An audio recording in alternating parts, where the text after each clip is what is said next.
नमस्कार, मैं हूं अजय। प्रदेश प्राइम में आप सभी का स्वागत है। पहले सेगमेंट अपना यूपी में नमस्कार। राम मंदिर की गूंज फिर सुनाई देने लगी है। संगम नगरी में बैठने वाली धर्म संसद की तारीख करीब आते आते राम का शोर गूंजने लगा है, लेकिन इस गूंज के बीच से आवाज अब राम मंदिर निर्माण की ही आ रही है। इसको कोर्ट भी ठग लिया रामलला को, और सरकार भी ठग लिया। अब देखते हैं कि सरकार के पास कितनी गोलियां हैं और कितना हम लोगों के सीने में गोली चलाएंगे। वह इसको जो है एक समझती है कि हमारे सर का बोझ है। विवाद, हुंकार, वादे और इरादे, इन शब्दों को इतनी बार सुना कि अब तो इन पर से भरोसा ही उठ गया है। दावों और वादों के बीच तारीख दर तारीख बढ़ती गई और करोड़ों लोगों की आस्था के केंद्र राम के भक्तों का सब्र टूटने लगा और अब सवालों के साथ संग्राम की तैयारी है। कोर्ट भी ठग लिया रामलला को, और सरकार भी ठग लिया।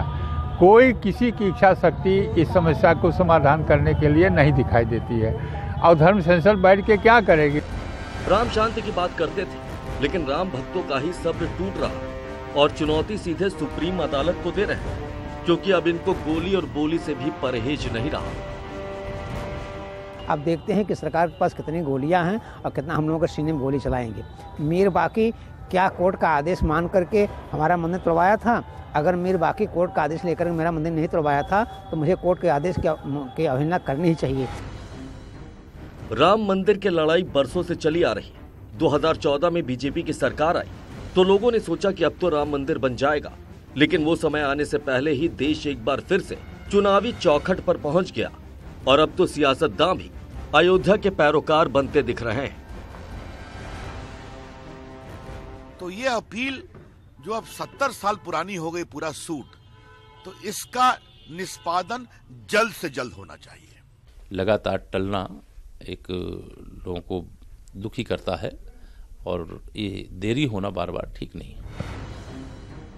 लेकिन लड़ाई सब्र की है।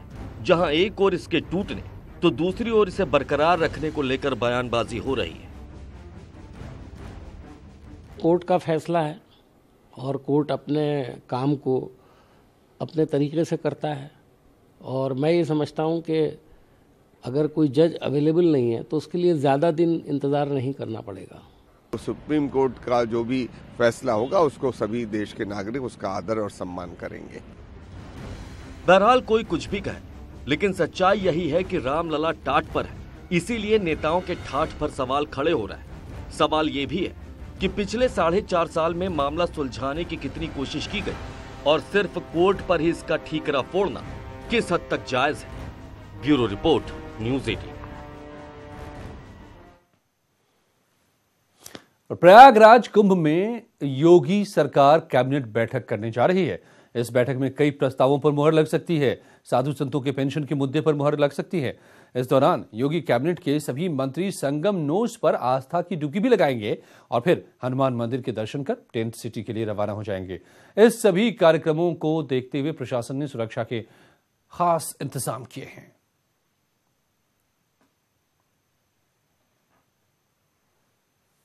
और यूपी सरकार के मंत्री ओम प्रकाश राजभर ने फिर से बगावती तेवर अख्तियार कर लिया है। राजभर ने कुंभ में होने वाली कैबिनेट बैठक में शामिल नहीं होने का फैसला किया है। योगी सरकार पर तंज भी कसा है। गाजीपुर में राजभर ने बयान दिया कि वो धरती पर रहना चाहते हैं, कुंभ में डुबकी लगाकर बैकुंठ नहीं जाना चाहते। उन्होंने धमकी भी दी थी। इसमें कहा कि अगर 27% ओबीसी आरक्षण में बंटवारे की उनकी मांग को सरकार नहीं मानती है तो 24 फरवरी को एनडीए से वो अलग हो जाएंगे। और गरीब समाज को आरक्षण देने के लिए 48 घंटे में बिल पास हो सकता है और 10 दिन के अंदर राष्ट्रपति की मुहर लग जा रही है। तो पिछड़ों में जो गरीब हैं, अनुसूचित जाति जनजाति में जो गरीब हैं, उनको आरक्षण देने में इनको डर क्या लग रहा है कि क्यों नहीं दे रहे हैं। इस नाते हमने मन बना लिया है कि 24 फरवरी को आरक्षण में बंटवारा ना भई भाजपा गई। हम कुंभ में डुबकी लगा करके हम सीधे एक बैकुंठ नहीं जाना चाहते हैं, हम अभी धरती पे रहना चाहते हैं। और कुंभ नगरी प्रयागराज में परम धर्म का संसद का आगाज हुआ है। ये दरअसल परम धर्म संसद स्वामी अविमुक्तेश्वरानंद की अध्यक्षता में शुरू हुई है। 3 दिनों तक चलने वाली परम धर्म संसद में राम मंदिर निर्माण, गंगा और तीर्थ स्थलों को लेकर चर्चा हो रही है। बैठक में राम मंदिर सविनय अवज्ञा आंदोलन चलाने का भी फैसला हुआ है। राम मंदिर मुद्दे को लेकर के कुंभ के बाद साधु संतों के अयोध्या कूच पर भी मुहर लग गई है। यानी अब अगर मंदिर बनाने का फैसला रास्ता नजर नहीं आया तो अयोध्या कूच करेंगे साधु संत।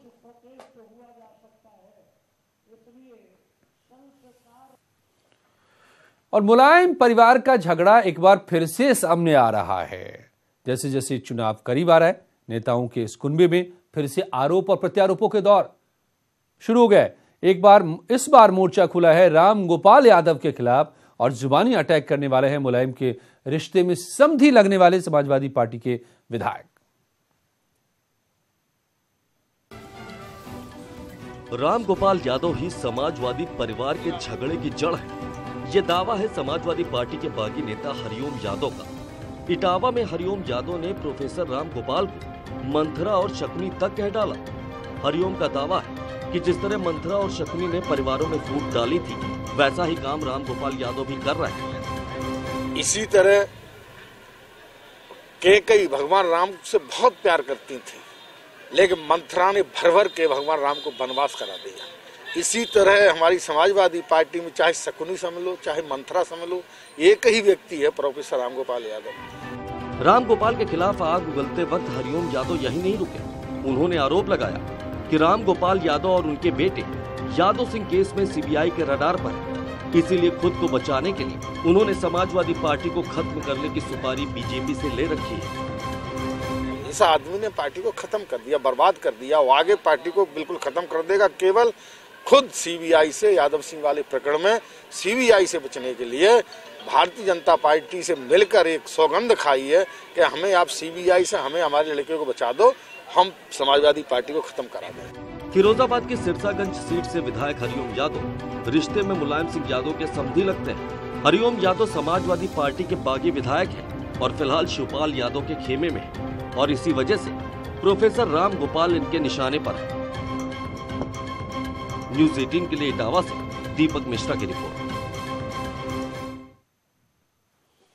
तो क्या फिर से एक बार जंग नजर आएगी समाजवादी पार्टी के भीतर? देखना होगा।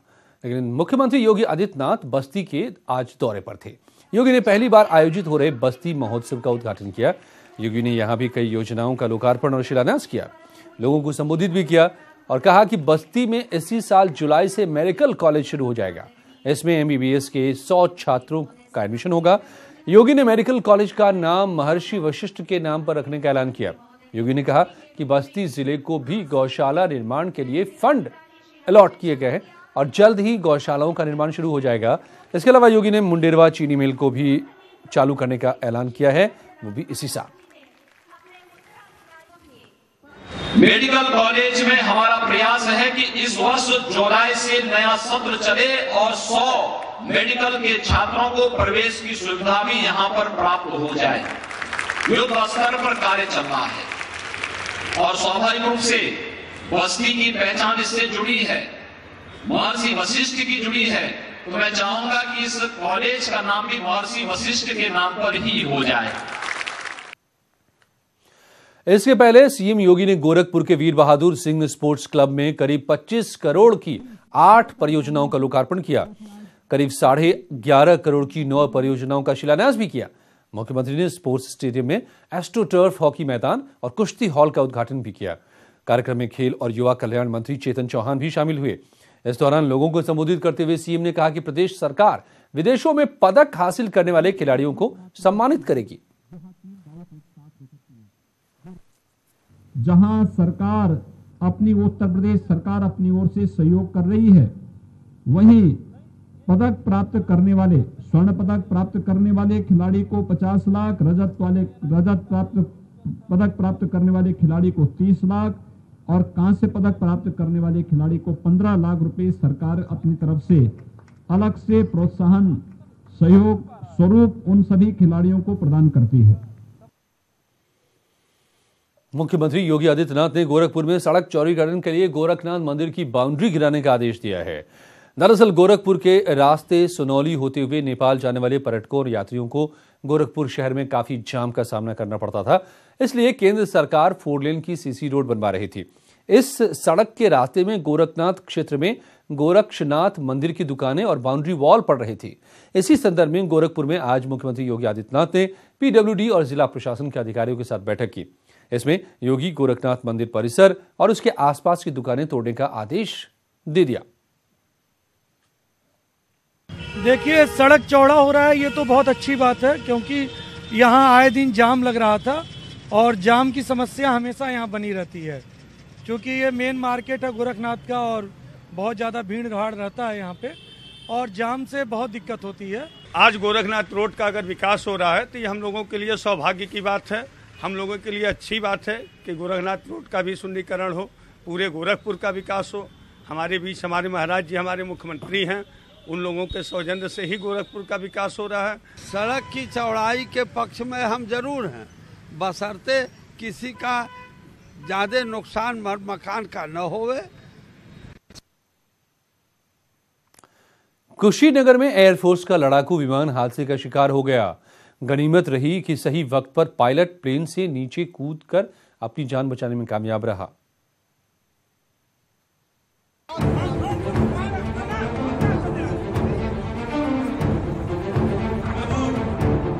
खेत में जलता वायुसेना का विमान जगुआर। दूसरी ओर मौत के मुंह से जिंदा लौटे पायलट की तस्वीरें।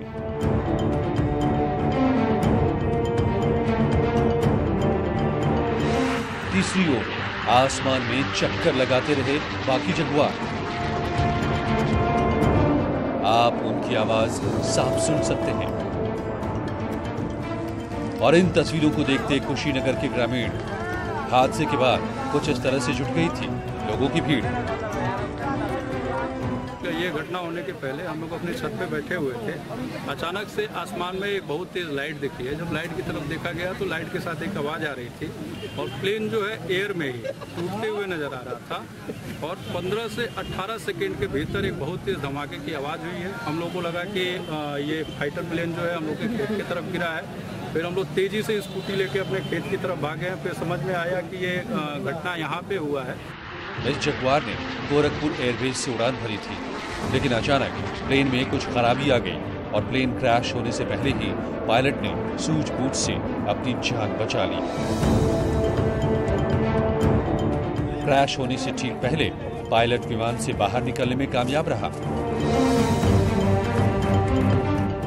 यही नहीं, पायलट ने गांव को बचाने की भी पूरी कोशिश की और उसकी समझदारी से जगुआर आबादी वाले इलाके में क्रैश न होकर खेतों में गिरा, जिससे आमजन को कोई नुकसान नहीं पहुंचा।